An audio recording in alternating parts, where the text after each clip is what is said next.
Welcome everyone to today's Explainer. Today, we're diving right into the narrative architecture of Marvel Studios' highly anticipated cinematic event, the Fantastic Four: First Steps. We're going to completely break down how this story is built, from the absolute origins of Marvel's first family, right up to their massive showdown with literally one of the most terrifying villains in movie history. If you love geeking out over how a massive story comes together, well, you're definitely in the right place. Okay, let's dive into this. Right off the bat, the story hits us with a colossal question. What if Earth's greatest heroes had to face a cosmic threat capable of destroying entire planets? I mean, think about it. This isn't your everyday bank robbery. It's not a city under siege. This is absolute existential dread on a galactic scale. Setting the stakes this incredibly high from the very first frame really forces us to ask, how could anyone, even superpowered people, possibly stand a chance against that? Part 1. The Cosmic Transformation. The Point of No Return. Every great hero's journey starts with their ordinary world being totally shattered by an inciting incident, right? For our four brilliant explorers, Reed Richards, Sue Storm, Johnny Storm, and Ben Grimm, that ordinary world gets completely turned upside down during a super dangerous space mission. They get exposed to this mysterious, incredibly volatile cosmic energy, and it's a total point of no return. They don't just learn a new skill here, they are fundamentally and permanently changed at a molecular level. Now, what's really interesting about this slide is how perfectly their new abilities balance each other out in the story. You've got Reed's stretching and Sue's force fields, which are a wild contrast to Johnny's volatile fire powers. And then there's Ben Grimm. While the other three get these pretty cool powers they can easily hide or just turn off, Ben permanently transforms into a giant rock creature. He takes on this completely different kind of burden, both physically and emotionally. It's a huge contrast. But these traits aren't just flashy special effects. They actually forge a perfectly balanced survival squad. It's like a giant puzzle. Reed uses his genius mind to constantly search for scientific solutions. Sue steps up as the emotional and defensive anchor. She really keeps the team united. Johnny brings this fiery bravery that just keeps driving them forward into the unknown. And Ben's sheer physical strength makes him the team's ultimate protector. Together, all these unique pieces just click to form the Fantastic Four. Section 2. The Planet Eater arrives, the ultimate threat.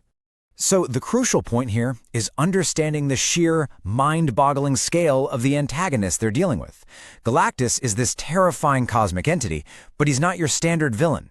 He isn't out for revenge, he doesn't want money or political power. He's honestly more like a force of nature. He survives by consuming entire planets. To Galactus, Earth isn't some civilization he wants to conquer. It's literally just his next meal. That easily makes him the most dangerous being in the universe. Which brings us to the absolutely terrifying question. How in the world do you fight an enemy whose next meal is your entire planet? The contrast here is just brilliant storytelling. You have the superhuman, relatable scale of the newly formed Fantastic Four, just four people trying to figure out their weird new bodies and lives, pitted against the unfathomable cosmic dread of a literal planet eater. At first glance, it seems entirely hopeless. Section 3. The Surfer's Secret. The Mysterious Herald. But before the main event kicks off, a harbinger shows up. This mysterious herald, the Silver Surfer, touches down on Earth, looking like this terrifying, almost Grim Reaper-type enemy. His whole purpose just seems to be spreading fear, letting humanity know that Galactus is coming and that the destruction of their world is absolutely inevitable.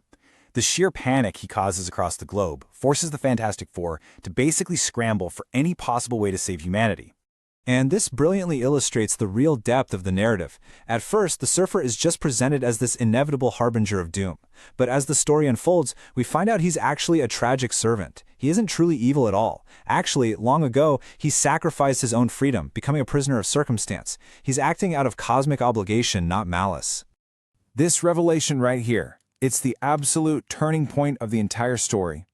The Silver Surfer witnesses the resilience of Earth, and fully realizing the sheer devastation his master will bring, he makes a massive, totally pivotal choice.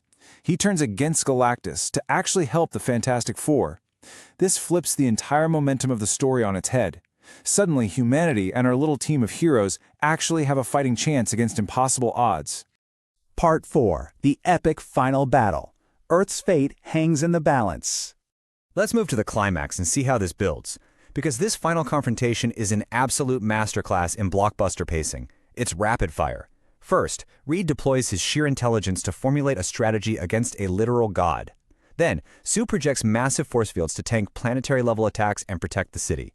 Johnny unleashes his flames to create crucial offensive openings. And finally, Ben comes in to land the decisive physical blows. It's this incredible synergy that proves, without a doubt, they are infinitely stronger together than they are apart. Now, while they do manage to thwart the immediate cosmic threat, the resolution of this insane battle is definitely not a closed book. The aftermath intentionally leaves the door wide open. This victory, it's just the beginning for the Fantastic Four. Their emergence, plus the introduction of massive cosmic entities like the Silver Surfer and Galactus, drastically expands the boundaries of the story. It hints at some truly massive future implications for the larger Marvel Cinematic Universe. Which leaves us with this final, thrilling thought to ponder today. With a massive threat like Galactus thwarted, what even greater events are coming to the Marvel Cinematic Universe? I mean, if this was just their first step, the scale of what comes next is truly mind-boggling. Think about how this beautifully structured narrative took us from 4 ordinary explorers to the literal saviors of the planet, and just imagine what that means for the future. Thank you so much for joining me in this explainer today, and I'll see you next time.